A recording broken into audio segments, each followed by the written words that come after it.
Be prepared for this family, because every time you step, we're going to be right behind you. This is not over.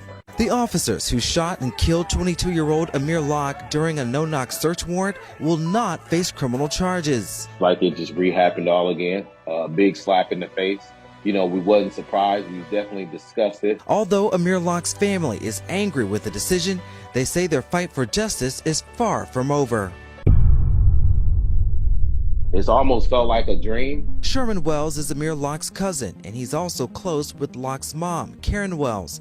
He says when prosecutors announced no charges will be filed against any of the Minneapolis police officers involved in Amir Locke's death, it's like the tragedy of February 2nd of this year happened all over again. Just like it just re-happened all again. A big slap in the face. You know, we wasn't surprised. We definitely discussed it. 22-year-old Amir Locke was killed just before 7 in the morning on February 2nd of this year. Minneapolis police were executing a no-knock search warrant. Body cam video shows 9 officers storming into the apartment where Locke was fast asleep on a couch with his gun in hand. Within 9 seconds of entering the apartment, Officer Mark Henneman fired the fatal gunshot, killing Locke. It was announced at the time by the interim police chief Locke was not named in the search warrant. Even putting together his obituary, this don't even seem real that I'm holding this in my hand. Hennepin County Attorney Michael Freeman and Minnesota Attorney General Keith Ellison said they declined to file criminal charges against the officers because there is insufficient admissible evidence.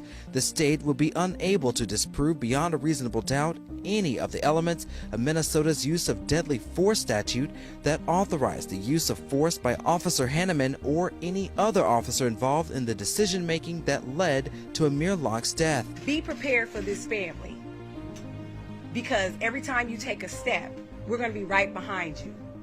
This is not over. Wells says since no criminal charges against the officers will be filed, the family will pursue a federal civil rights wrongful death lawsuit. But we're not going to just let it go. It's like, so you don't charge him, even though we've seen, the world seen a video of you doing it. You admitted he wasn't the person. But just since you saying the law don't allow you to charge him, we're supposed to, what, forget he even existed? Just move on with our life and take a L like we don't know who's walking around that killed Amir and you back getting paid? Meanwhile, as the family's fight for justice continues in the courts, they're still grappling with the reality their little Amir is no longer with them, at least in the flesh. But Wells says his spirit lives on inside the hearts and minds of his family and friends. We're going to continue to fight for justice because this was a 22-year-old life that was snuffed out. We barely had enough information to write an obituary because his life wasn't over. Reporting for Atlanta Black Star, I'm Cavante Smalls.